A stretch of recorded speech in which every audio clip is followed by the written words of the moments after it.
All right, you guys, we are back again. I told you I was going to do another live stream today. Let's get some more people in the chat room. So I'm with Gina, African superstar, the African superstar. Gina, What's up, guys?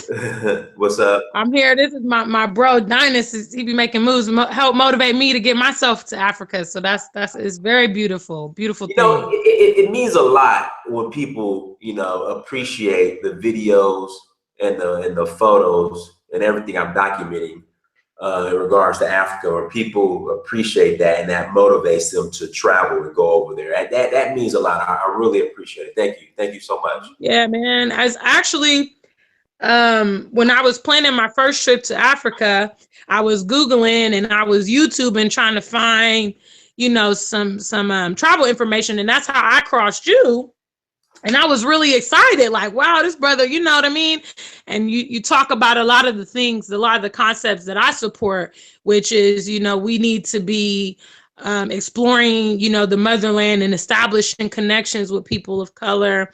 And, with social media being the way it is, we have a lot of opportunities to explore, kind of have an expectation of what is going on there. So, I got to give you big ups, man, because you have a real heavy presence on Facebook and YouTube. You're making a difference. You're providing a resource for our people. I don't get to tell you this often, so I just want to let you know that it's a beautiful, beautiful thing. I'm very, very proud of you.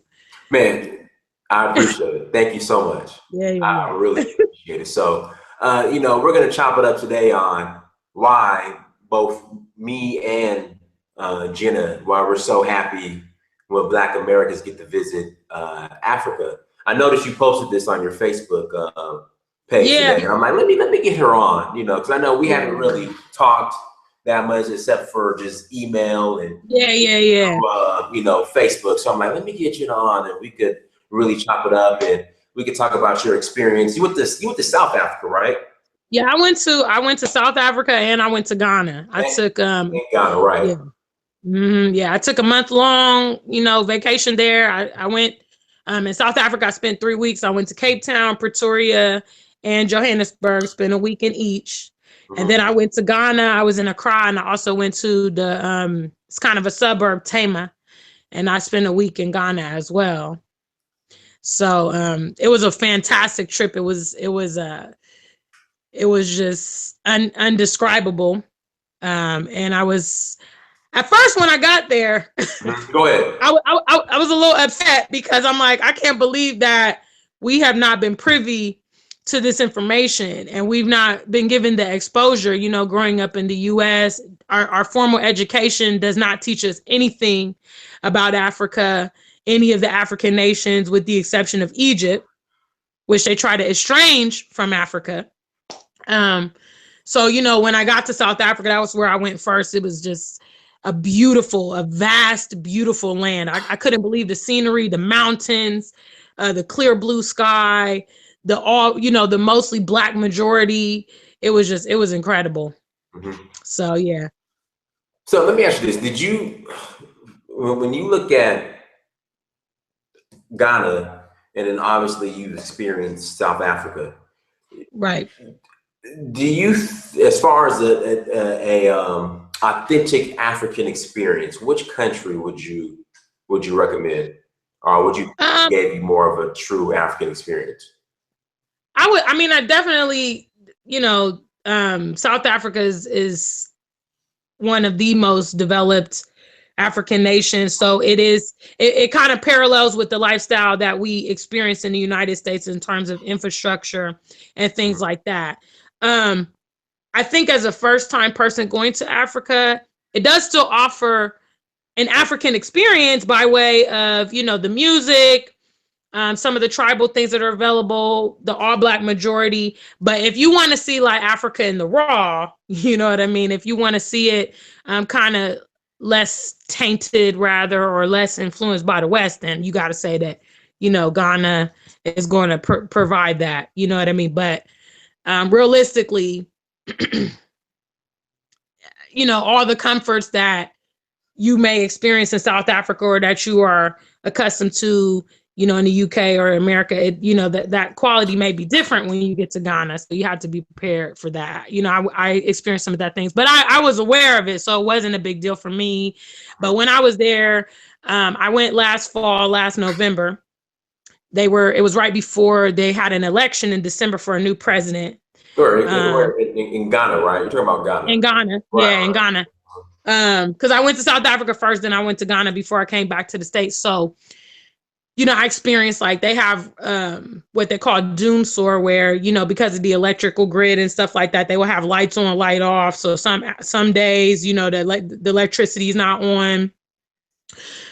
Things like that. You know what I'm saying? That we don't really deal with that on an everyday basis in the States. You know, you would need to be prepared for that. You know what I'm saying? Like little things like when you wash your clothes, you put your clothes on the line, they don't have dryers. Some of them have dryers, but it's more popular due to the sun to just dry your clothes outside. You know, things like that, that legit Black Americans are not, you know what I'm saying? They don't know about that. You know what I mean? But I loved what I loved about Ghana was just like the energy. You know what I'm saying? Like the people are so happy and so polite and nice. And I mean, in the mornings, like the city is just buzzing. And you know, I listen to a lot of African music. So it's like everywhere you go, you get in a taxi cab, you go to a restaurant, like you get to hear your music. Like it's really cool. I really love that. Okay. How was? And of course, you know, the men. Oh, okay. Now go ahead. Tell us about. Go ahead. Tell us how did the men treat you? How were the Ghanaian men treating you? The guys. I mean, I've experienced that element as well in the States. You know what I'm saying? Like I find that a lot of Native African men, they're attracted to Black women, which is something that, you know, it is a huge issue between Black Americans, the males and females, you know, this void and all this interracial dating and stuff like that. You do have some rogue African people that, you know, they might date the white lady or whatever, but a lot of them prefer their own women. And that is something that's really nice. You know what I'm saying? You get to, you're seen as beautiful and attractive. They don't mind if you are thick or if you got extra pounds. You know, you can wear natural hairstyles, you know what I'm saying? Like a lot of the Ghanaian girls, they can they can really do hair really good. That's always who I have on my hair. And you know, it was just fun. It was fun loving. I went out to a couple parties. They were popping all night long. You don't got to worry about getting shot up in the club. You know, if you go to a party, there's always food, there's always drinks, you know, no cover. Like you can just, you know, they take pride in enjoying life. It's a big family event, and you're not made to feel as an outsider. You know, it was very interesting before I went to Africa, and I shared with a few people, but I didn't tell a lot of people because I wanted to just broadcast it on my social media. I would tell, you know, a couple of white people, and they would be like, oh, that's interesting. Like, I've been here and I've been there and I can't wait, you know, let me know how it works out. And then I would tell other Blacks, and they would be like, man, you better be careful. Like, did you get your shot? I did a video of that as well. And they want to run all the scare tactics. Like, if you don't take all. Yeah. And I was like, shot and take this shot, and you might get eaten by a lion. And I told people that it's a lot of us that discourage. Yeah, they discourage it, and they were like really kind of negative towards it. And then I asked them, I'm like, well, have you been to Africa yourself? And they'll be like, no. And I'm like, do you know anyone? And they'll be like, no. And I'm thinking like, okay, people of color in the States are very much ingrained and socialized not to be interested in Africa. And it's unfortunate because it is a place where we can go and we can experience a great quality of life, or if you just want to go on vacation. You know what I mean? It's a wonderful place. And we're missing out on that. Meanwhile, you know, when I went there, I connected through Frankfurt in Germany. And my whole plane was filled with whites. Black. It was a big, huge. Yeah. Okay. Listen, did you fly to South Africa first from Frankfurt? Yes, I went from. That's why. My plane was filled. Now, when I went from Joburg up to Accra, my plane was, it was mostly all Ghanaians. But when I was coming from Europe, that plane was filled with white. I was like, dang, man, they know what time it is. They know what time it is. They're going down there and exchanging their euro and their pound and their USD for these rand, getting like 5 rand for every dollar, kicking it, balling. You know. No, right. I tell people this story. I was in Namibia, and so the Namibian dollar and the South African rand is the same. Okay. Yeah, and I was at a bar in Namibia, in a city called Odongwa, and I had a beer, and the beer was like maybe 2 rand, which is like maybe like 50 cents or like $1. Yeah. And so I just said, buy everybody a beer. So I bought the whole club a beer. Because it was so cheap. It was so cheap. It was so cheap. Let me ask you this: let's talk about the food. In South Africa, did you eat any because I really didn't get opportunity to eat any indigenous South. Yeah, I didn't. I mean, I could see that you delved a little bit further than I did. I didn't even get to see the Zulu. Like I saw that you had went out to see the tribes and stuff. I didn't get to see any Zulu. I was totally in the city the whole time, so I didn't get any of that. With the exception that it was different than the American food because it doesn't have all those preservatives and all that stuff that we get in that food. It was more fresh. The chicken didn't have the hormones and stuff like that. But I didn't have any of that. But when I was in Ghana, I ate all Ghanaian food: tilapia and banku, jollof rice, wache. A lot of popular dishes. Did you eat in Ghana? Because I think they banned it. I'm not sure. It's called chofe. It's fried turkey tail. I didn't have it. Okay. Did you have some when you went to Ghana? I eat it here in America. It's so good. I'm gonna try to get some in when I go to Ghana because usually the food back home it tastes better than it does here in America. Oh yeah. Like definitely. Like I really the wache dish, which has like beans and it's like a bean dish and you eat it with noodles. When I never really liked it in the States, but when I went to Ghana, it was so delicious. And then I was eating the tilapia. I know they have issues with the tilapia, but I had to have it. So I want to say real quick, people in the chat room, thank you for coming on this Saturday afternoon or Saturday evening where Gina's at. Thank you for coming. I see you. I see a couple of regulars in here. Shout out to Victor. I see you, Junk Power Video, JJ Redwood. Thank you for coming on. Now, real quick, kind of change the subject. Now, where are you originally from? You're from America, like where? Correct? Actually, my mother is a Bermudian and my dad is Cameroonian. Okay, where were you born? Which in the States. In the States. The States. Okay. Yeah. Now you just relocated back to the UK, or you not back, but to the UK. To the UK. Is that going to be permanent? You think, or is it Yeah, I'm not returning to the States. I have like I mentioned to you earlier, I got a job here, so I'm just trying to get everything in place. But yeah, it is a permanent move. I mean, ultimately, I'm going back to the motherland. This is kind of a stair step in the right direction because of the networks and the people that are here, and it's much closer to Africa and just less racial stress and tension here. Because you can catch for the most part, pretty much every major African city, you can catch a direct flight from Heathrow. From London, yeah, because a lot of the connections, if you're coming from the US, you have to go to an international, either Charles de Gaulle or, London or whatever. Yeah. So, I mean, I know I haven't looked into it explicitly, but I know, for instance, they have direct flights to Accra and stuff like that. Probably even Dakar, for real. Well, they probably do. You can catch direct flights from, I don't know about Dakar, but I don't know about UK to Dakar. But I know you can catch direct flights to Dakar from Portugal, of course, Charles de Gaulle. Maybe maybe British Airways might fly to. In fact, you know what?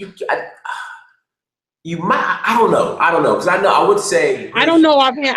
I just looked. I noticed because, like I said, there's a lot of Ghanaians or some that go to my church and they get direct flights out of here to go to Yeah, Accra. So, Well, yeah, to Accra, you can fly pretty much direct from the UK. But I know from like pretty much the French-speaking countries, for the most part, the direct flight is out of Paris. So yeah. Yeah. Let's see here. So your post today. I'm always so happy when Black Americans get to visit Africa. Why is that? Actually, I was on my feed, and there is two people that's on my feed that are current. Well, one of them is currently in Africa. She's in Madagascar. She posted a picture. My friend Jovita, I think I connected her with you. I'm not sure if you. She's actually on tour. She went to South Africa, then she went to Kenya, and she's in Madagascar now, I think. But anyway, and then there was another girl that was like, I'm so excited. My church is getting ready to we're going to do missions in Africa. They just announced it today, and I'm so excited. So when I saw that, I was just like, because I think that the first thing that we need to do as people of color is explore the motherland for ourselves. You know, the media that we receive and the negative press that we receive in America is highly skewed to discourage us from going there. You know, so there's really no excuse if you're holding an American passport why you don't go and explore that for yourself. And if you don't like it, then you can make that determination, but you have not been provided all the facts, and you've not been provided an adequate vision of Africa growing up in the States as a Black person. Let me ask you this question. Black Americans, or Black people in general, but specifically Black Americans, I guess we brag, especially professional Black Americans. We brag on how smart we are, how educated we are, you know, how much money we make, but we're still ignorant, and in my honest opinion, purposely stay ignorant when it comes to Africa. Why is that so? Why do you think so? I think honestly, it has a lot to do with a lot of Black Americans. I mean, like, you know, you have African in your first, second generation lineage. So do I. We are a lot more connected to our roots than the average Black American. You know what I mean?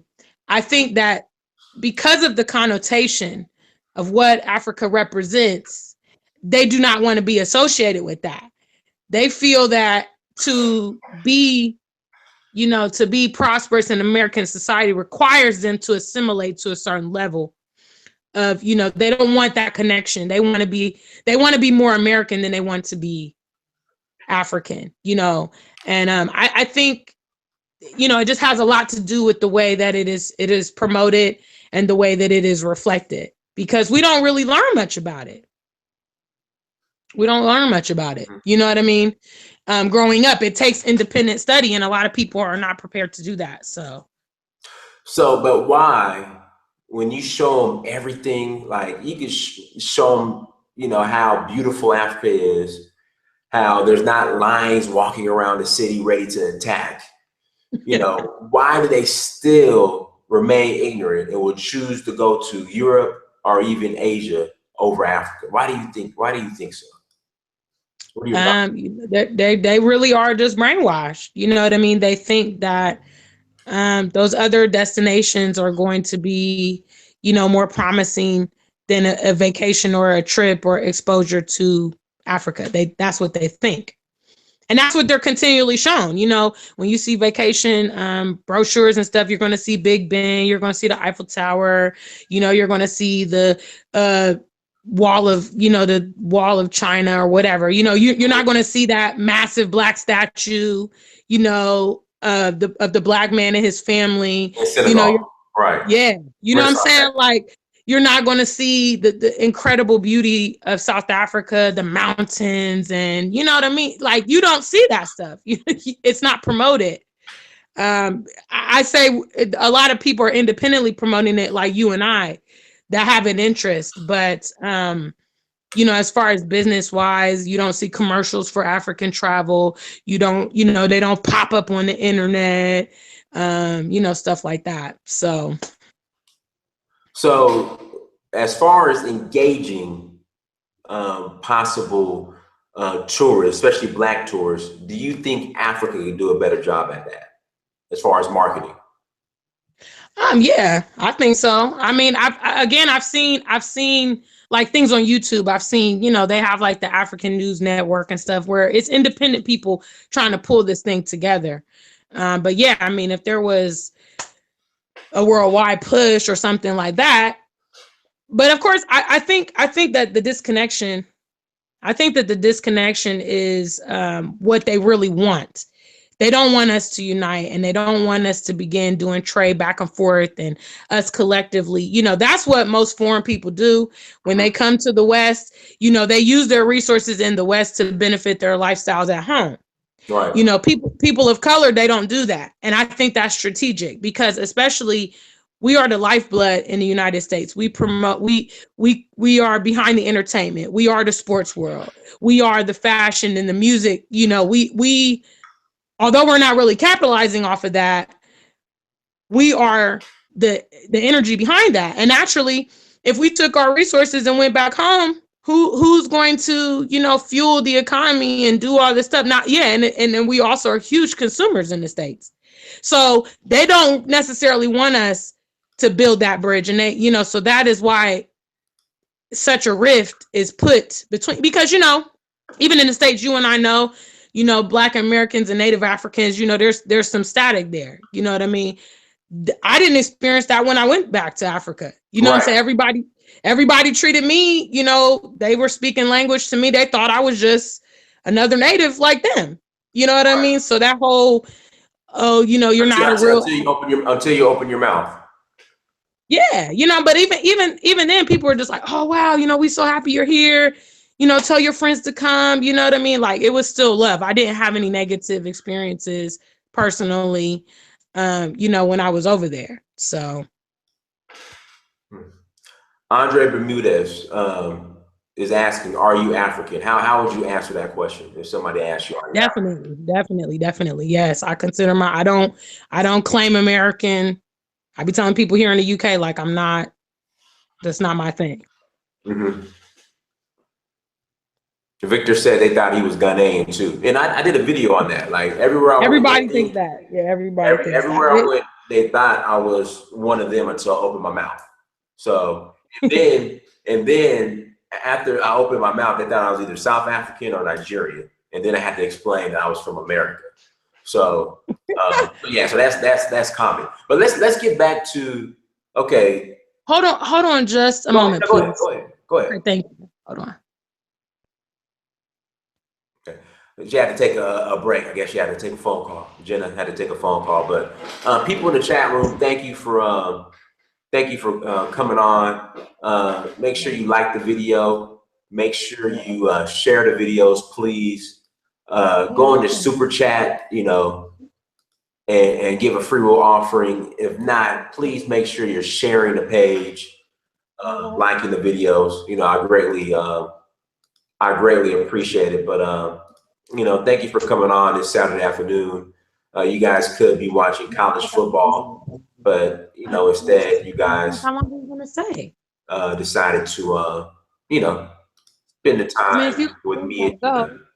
You look like you gotta go. So I appreciate it. Thank you for coming on. Andre, let me ask you this. What is real quick, Andre, if you can in the chat. I know it's a lot. What would you define as Black American culture? What is Black American culture? Real quick, Andre. I know it's a lot to answer. I know. Okay. I'll go ahead, Gina. Let me ask you this. Andre in the chat room said that we have to remember us Black Americans have our own culture. What would you define as Black American culture? Or give me an example of Black American culture that doesn't originate from Africa or has some type of ties to Africa. What would you say is Black American culture? I that one's kind of complex. Are you asking me or are you asking him? Well, I mean, I want him to answer, but he's in the chat, so it might be a lot to type. Okay. But I mean, if Um, you know, if give an example, you know.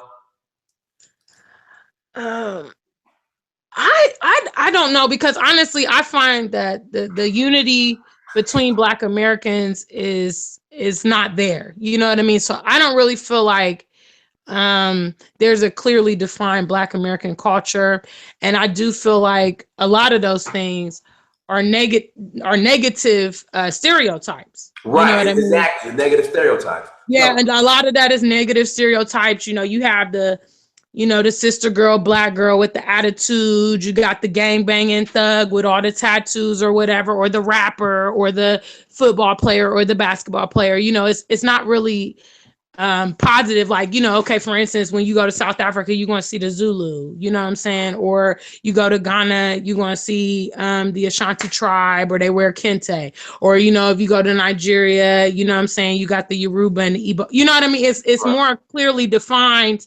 If you were to say, for instance, like your tribe, like my tribe in Cameroon is called the Bakweri tribe. We come from Southern Cameroon, and you know what I mean? There's if I'm speaking to Cameroonians, they're going to know, okay, this is what your people do, or this is your language, or this is your tribal clothing. You know what I'm saying? There's distinct things that go with our African cultures that I don't really feel we have those representations.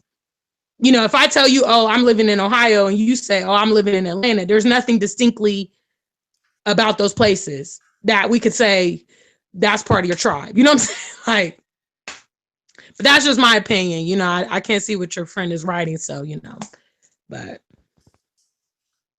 All right, so they said some people said Black church and soul food.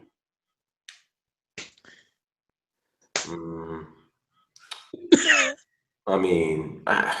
I mean, But if you, like, for instance, if you went to a church in Africa, you may experience, because when I went to church in Ghana, and it was super lit, like 10 times church in the States, a Black church. So, I think that maybe if you get to explore Africa, you would see a lot of similarities, innate things of people of color that they tried to make us conform in the States.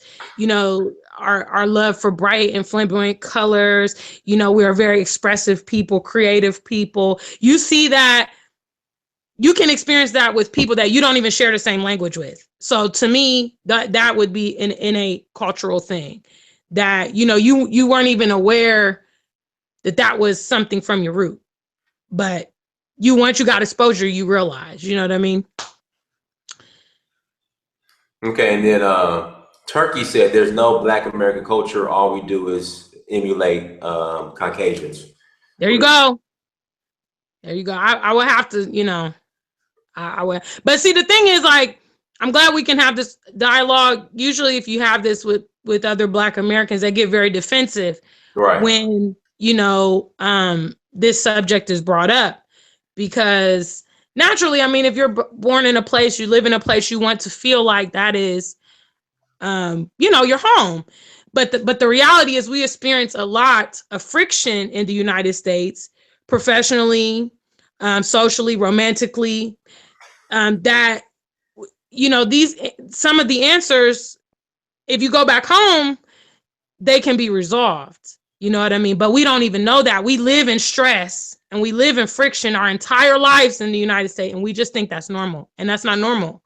And if you think it's normal, all you have to do is look at other people of color that have migrated to the States in their adulthood, and they're, the Black Latinos, they're not struggling to get married. The Africans aren't struggling to get married. Their kids are respectful. You know what I'm saying? They're ambitious people. They have family values. So you have to realize, like, okay, the mishaps that are happening with Black Americans has to do with their exposure from the West. You know what I'm saying? It is their emulation of the Caucasian people that makes them violent, that makes them dysfunctional, that makes them, not happy. Go to Africa and see how people live that have not been indoctrinated by Western culture. And then you will see that is not our natural, that is something that we have adapted to while living in the West. Okay.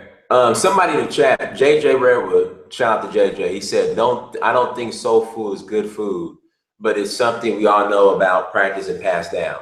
And JJ, I low key disagree with that because I know a lot of black people now who are talking about who don't really eat soul food. Like I would say I'm this, not our really into it. generation, Are you into it, Dinus? Are you into it? I don't eat soul food. Like Yeah, only I time don't I would eat really. something remote, like if I go out to eat, I'm not going to a soul food restaurant more than likely. And I know a lot of black people, especially in our generation, who don't know how to cook soul food and don't eat soul food. I mean, they're going to freaking what's the burrito place? The sexy burrito place everybody eats at.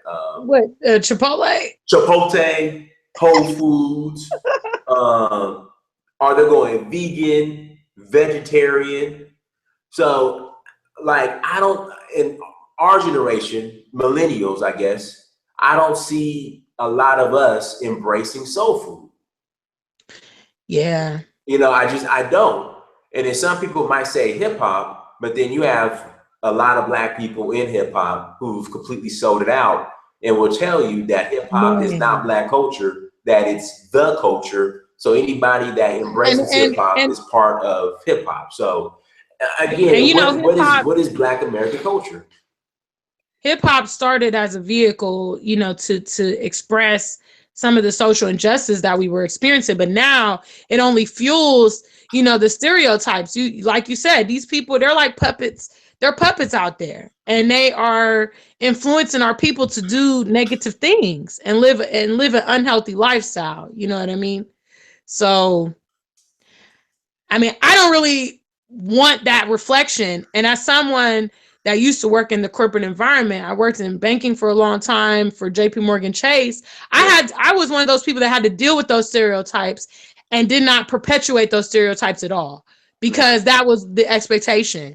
You know, oh, Nicki Minaj, or back then it would be like, oh, Little Kim or Foxy Brown dropped a new album. What do you think about that? You know what I'm saying? I'm like, look, I don't speak for them and they don't speak for me, but in reality, black people in the public eye, they speak for all of us. You know what I mean? Yeah, they do. So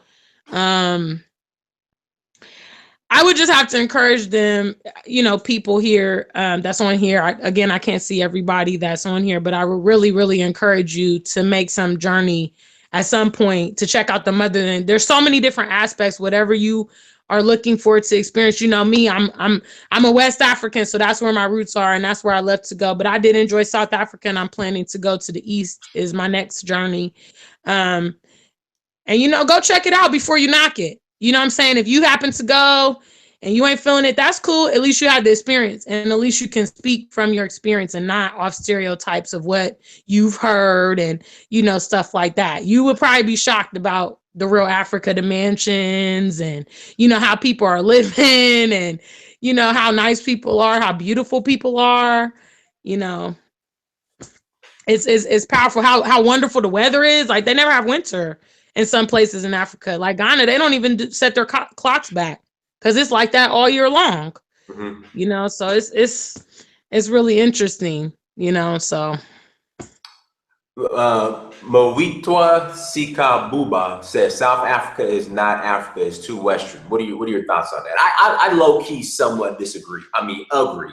I somewhat agree. I mean, it's Africa, but it's so westernized that me personally, I didn't get that African experience. And I'll tell you this story. So when I went to South Africa, I went to KwaZulu-Natal, which is the home of the Zulu.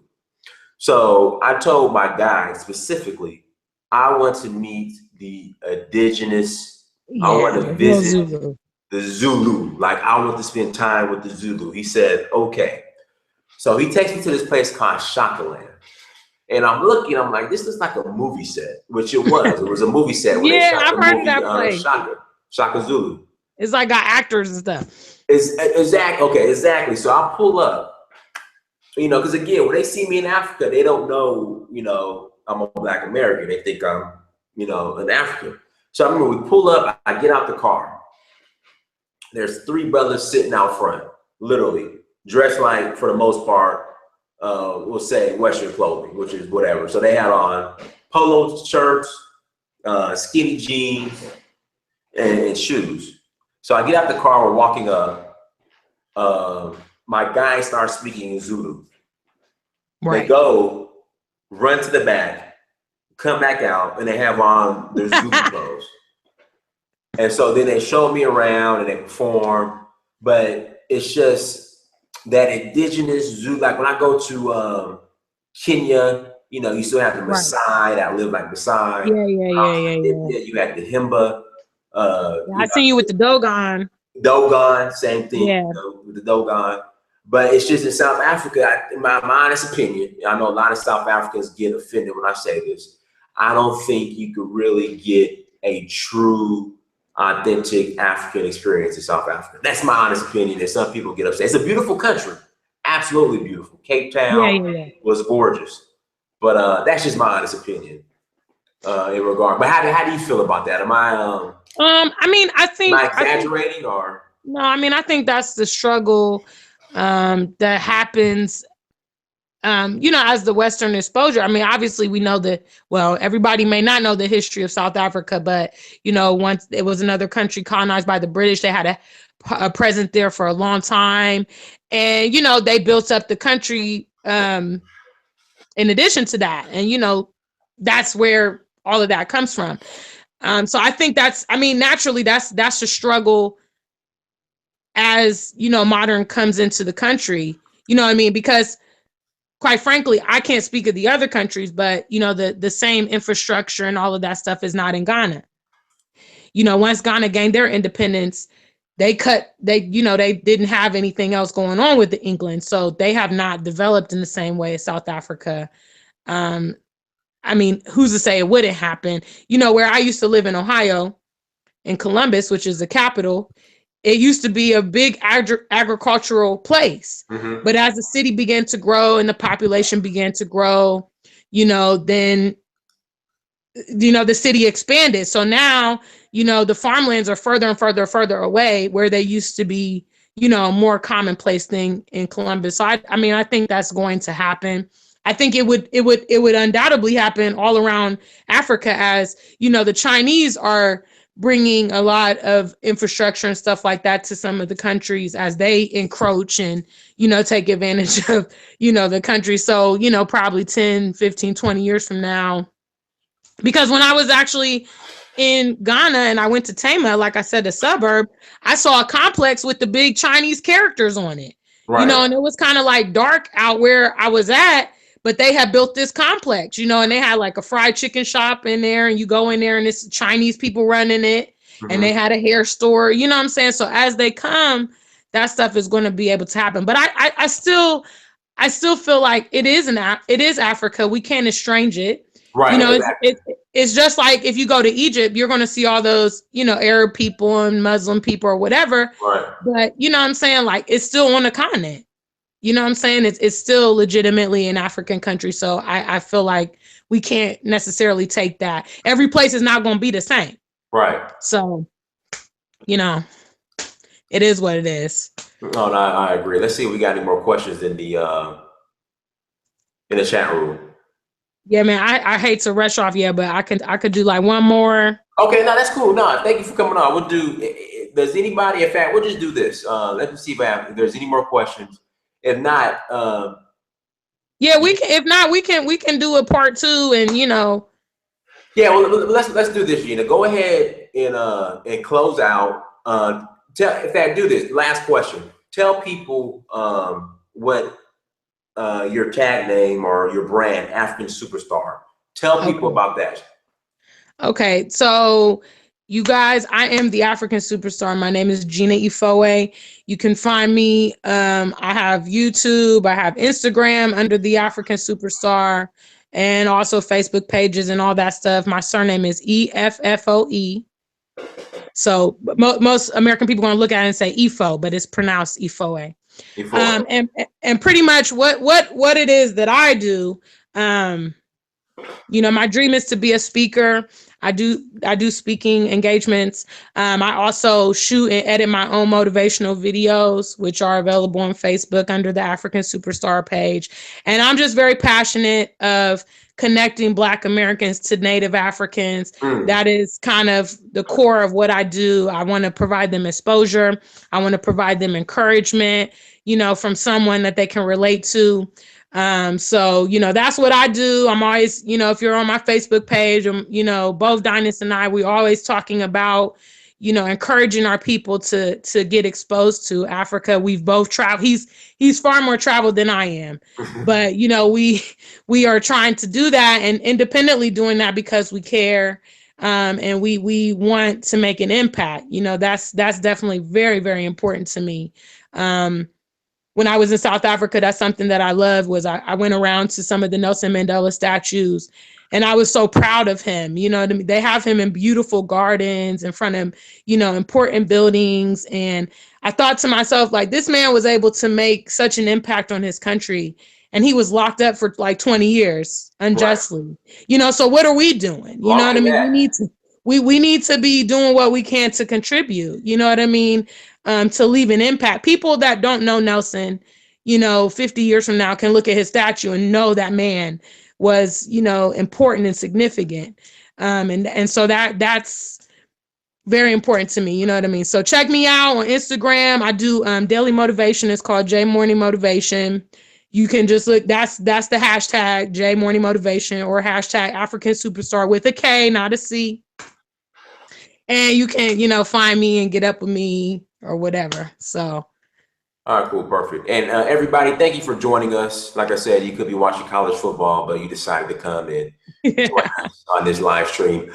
Search for Uhuru is the tag name. Make sure you are following me and liking the pics and sharing my Instagram page as well. Search for Uhuru. If this is your first time to the live stream, make sure you are subscribing to this page and also sharing the videos and liking the videos. Also, Facebook, Snapchat, Twitter, search for Uhuru. Make sure you follow me there as well. Make sure. And for you guys that don't know, Uhuru means freedom. There you go. That's what that is for. There you go. Search for freedom. There you go. Make sure you go to dynasamir.com. Make sure you go to searchforuhuru.com.